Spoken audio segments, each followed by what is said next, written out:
Hey guys, it's Andy Coleman with the Florida eXp AAC. I do the 5-minute state recaps for Florida eXp Realty. Okay, let's jump right into it. So Patricia, our broker, leads the meeting today, and she starts off by saying that if you have an LLC for your clients and for yourself, you're going to have to file a separate report with FINEC. I'm going to drop the link in the description below. I don't really know what this means. It's brand new, but she says to check with your accountant or CPA for filing updates on that if you have an LLC. She also says that 3,700 agents joined eXp Realty in Florida in 2023, which I found pretty interesting. So for our guest speaker today, we have John Chin, and he talks about creative financing. It's a tough market out there for a lot of different realtors, so you got to get creative with the way that you're presenting your offers to landlords, sellers, or for listing agents. So seller financing is what he goes on to talk about, and he is saying that it's become a very big part of real estate right now, which has not really been the case in the past. He mentions in 2008 and 2009, when we had the real estate crash, that 70% of the listings on the MLS was foreclosures or REOs, and if agents didn't adapt back then, they basically didn't have a business to run. So he's saying the same thing now, that you have to start doing creative financing in the offers that you give when you have a buyer. Now there's a few ways to do this. So he says that the first way would be for the sellers to give some of their equity, or to transfer their low interest existing loan, or to offer their own terms. The seller would basically become the bank and offer whatever interest rate that the buyer and seller agree on. So instead of the buyer getting traditional lending, like going through a traditional mortgage company, the seller now would take the place of that. And you could also offer seller financing if the loan is already paid off, or if they actually owe money on the loan. It works either way. So he breaks the three main benefits down into what he calls PIT, or PIT. So the first benefit, which is P, means that the seller can actually get a higher price on the house, like the price that they want, but the interest rate is going to be a little bit lower because now they're offering the financing, meaning the seller would be giving terms to the buyer, or vice versa, and they just would have to agree on the terms. So let's say the seller has equity in the home, and the seller wants to take certain payments over, let's say, a 30-year term payment, and they can actually reduce those payments down over time, and they would actually dictate the interest rate for those equity payments. Plus, then the new buyer would come out of pocket for the down payment. So this is good for the seller because they can turn the equity from their home into an income stream, and then they'll get the higher price on the original asking price of the home when nobody wants to pay that price because interest rates are too high.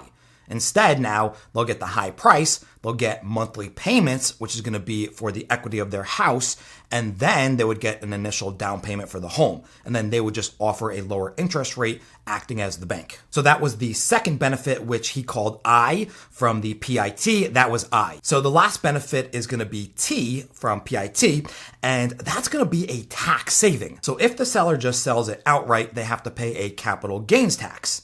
Let's say that they made a $150,000 profit on the house. They would have to pay capital gains tax if they don't roll it over into a new property. So doing creative financing, they wouldn't actually have to pay the capital gains tax because they didn't technically sell the home. They're just acting as the lender or the bank or the mortgage company and accepting payments for the house. But that is depending on the creative financing that the seller and buyer come to an agreement with. Some of the financing that they do, they actually do have to pay tax on that. It's just spread out over time. If they do actually sell the home and accept payment terms for the sale of the house, then they just pay less taxes on the monthly payments that they receive. So that was what he explained as PIT, which basically just turns the seller into the bank. He also mentioned you don't have to do a 30-year payment. Let me explain that. So what he means by that is, yes, you can go under terms for 30 years, but you can have a balloon payment in year 5, meaning the buyer would just pay the normal 30-year term payments every single month